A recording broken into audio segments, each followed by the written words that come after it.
Welcome to lecture of discrete structures. एक और example लेते हैं। A new company with just 2 employees, एक कंपनी है उसके 2 एम्प्लॉयज हैं, Ali and Ahmad. Rents a floor of a building with 12 offices.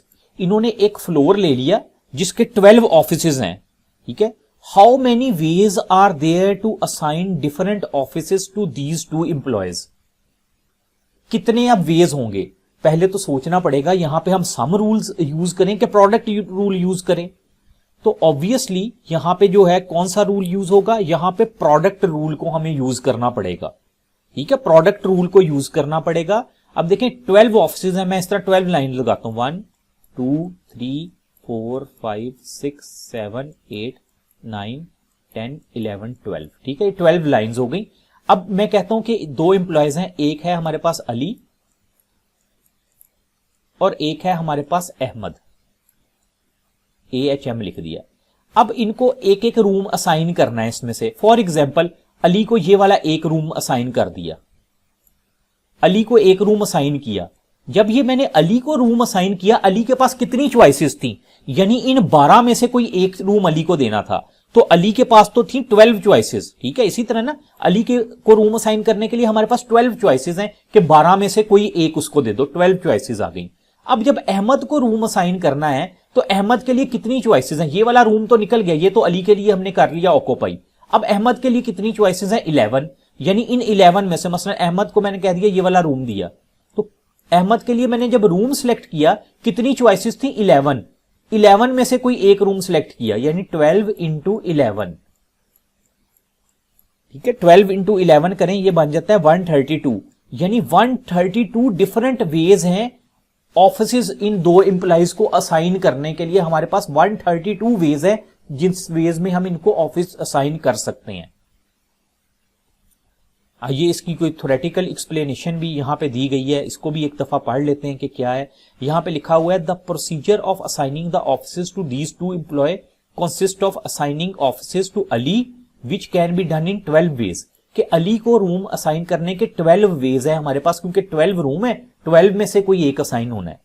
Then assigning an offices to Ahmad different from offices assign to Ali. जाहिर बात है एक ऑफिस जब अली को असाइन हो गया, अब अहमद को वो वाला ऑफिस तो नहीं असाइन होना, अहमद को तो एक अलग ऑफिस असाइन होना है, which can be done in 11 ways. कि अब अहमद के लिए जब हमने ऑफिस सेलेक्ट करना है तो हमारे पास 11 चॉइसेस बचेंगी। तो अब क्या होगा, by the product rule there are 12 into 11, यानी 132 वेज होंगे इन 2 एम्प्लॉयज को ऑफिस असाइन करने के।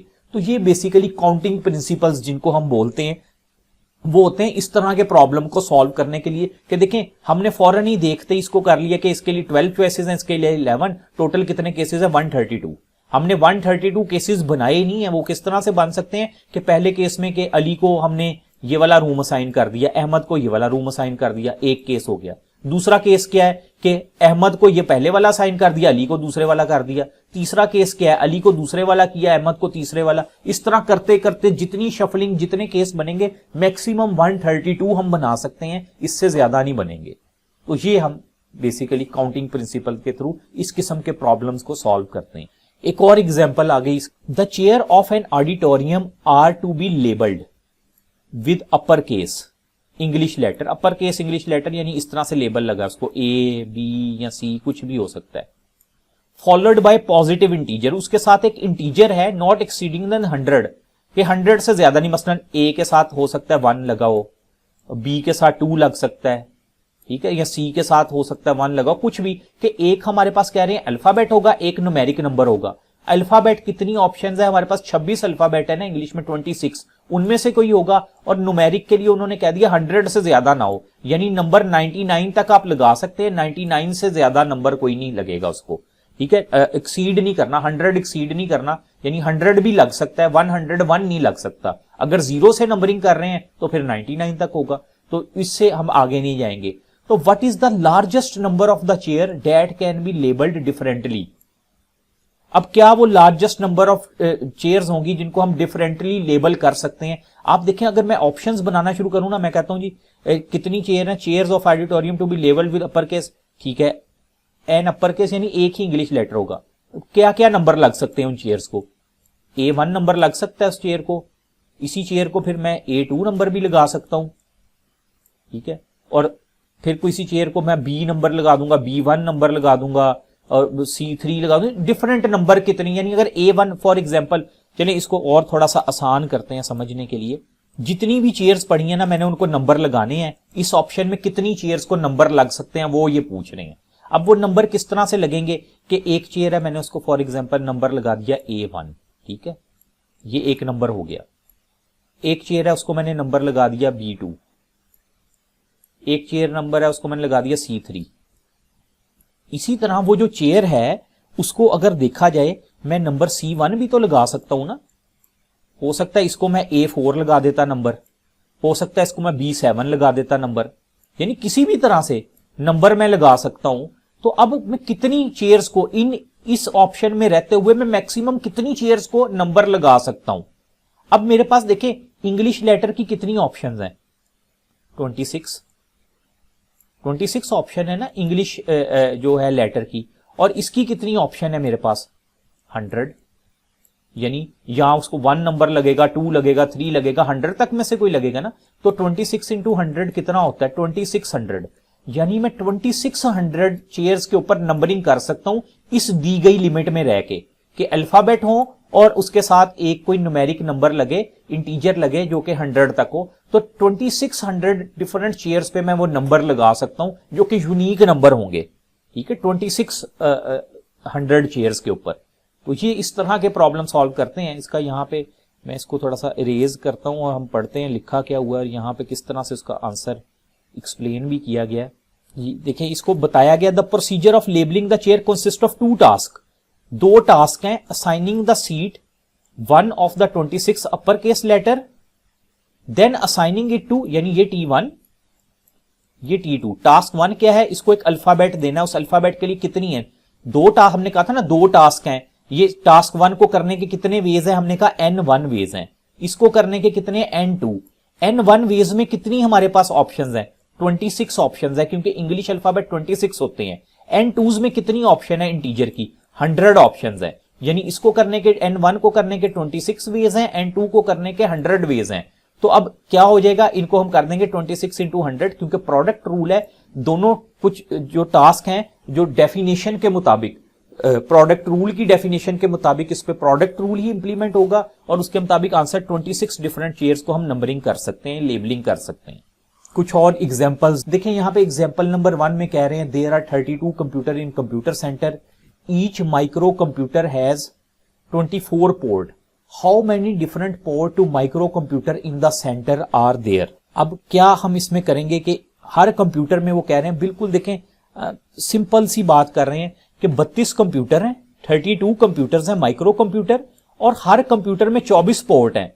टोटल पोर्ट कितनी होंगी, सिंपल 32 इंटू 24, 32 इंटू 24 आप करेंगे तो ये बन जाएगा 4 2s आर 8 और 12 आ गया, उसके बाद 1 2 748, ये हमारे पास बन जाएगा जी 748, ठीक है। इनको हम मल्टीप्लाई करें तो तकरीबन 748, ये एक दफा कंफर्म कर लीजिएगा, 32 इंटू 24 आई थिंक 748 ही होता है ये, तो हमारे पास 748 बन जाएगा, सिंपल सा।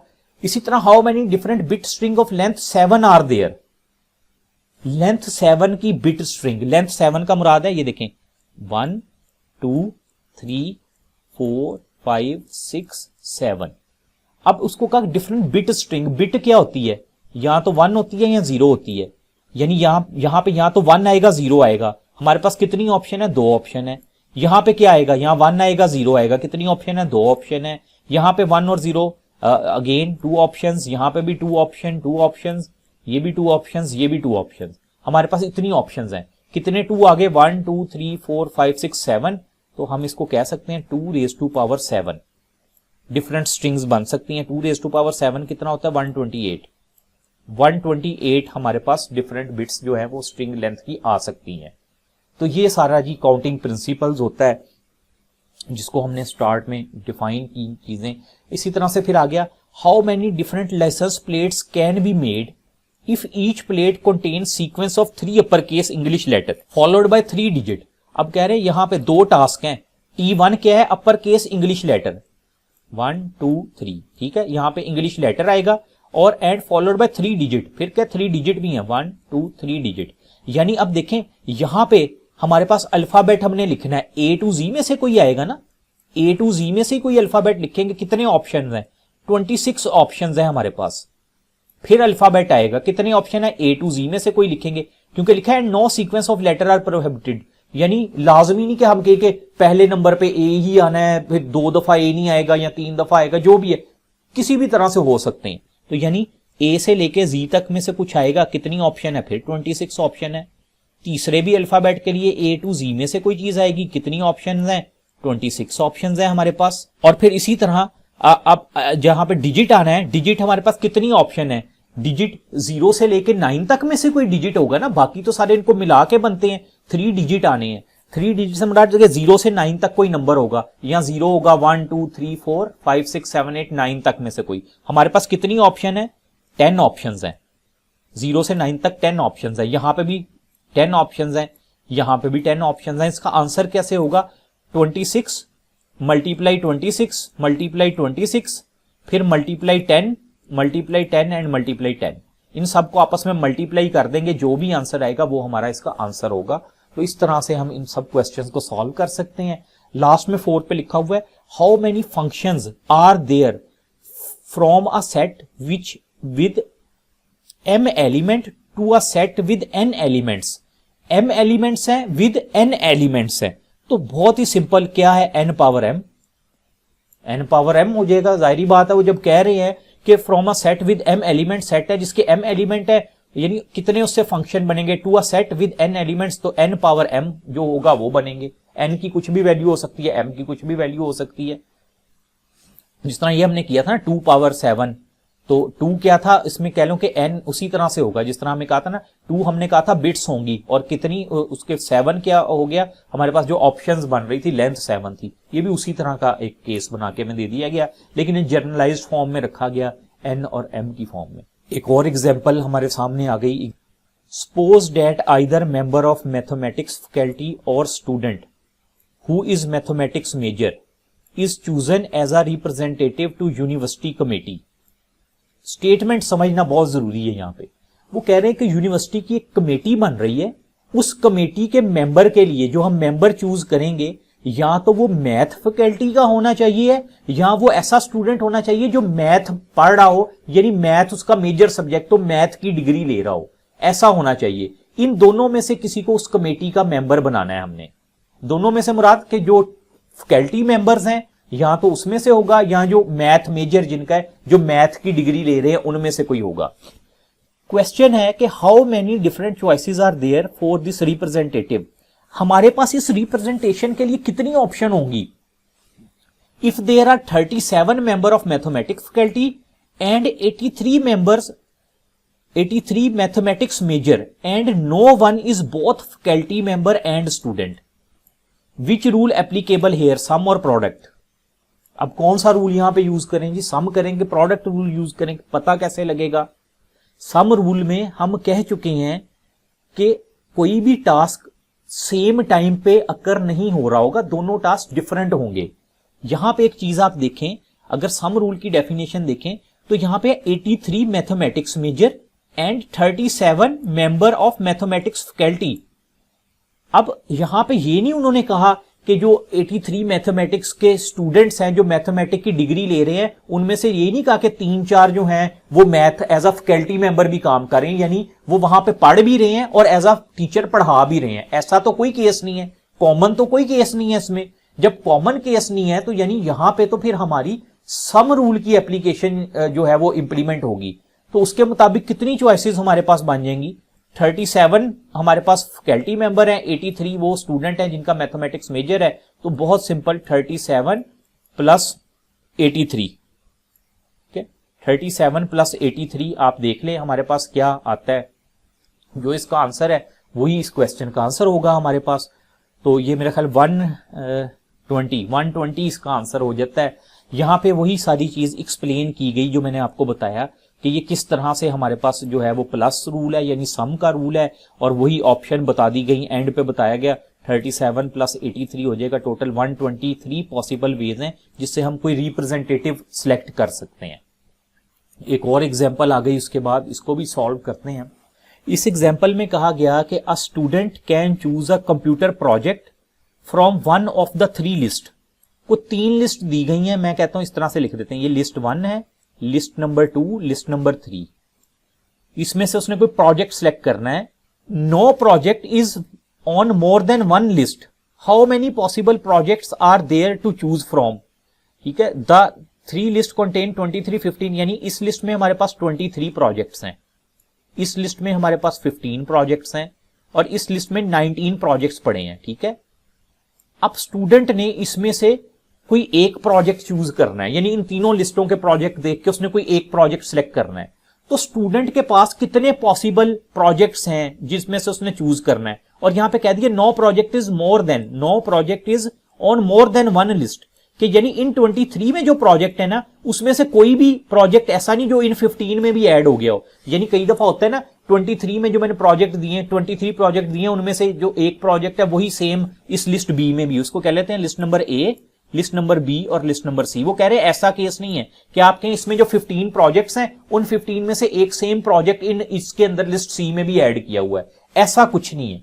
जहां पे ऐसा कुछ ना हो, रेपिटिशन ना हो रही हो, सेम टाइम पे ना अकर हो रहे हो टास्क, इसका मतलब है वहां पे सम रूल को यूज किया जाता है। तो हम यहां पे क्या करेंगे, अब कितनी चॉइसेस हैं, 23 प्रोजेक्ट उसको यहां से मिल गए, 15 यहां से, 19 यहां से, इन तीनों को वो ऐड कर लेगा स्टूडेंट और वो कहेगा टोटल इतने प्रोजेक्ट्स हैं मेरे पास जिसमें से मैंने एक सिलेक्ट करना है।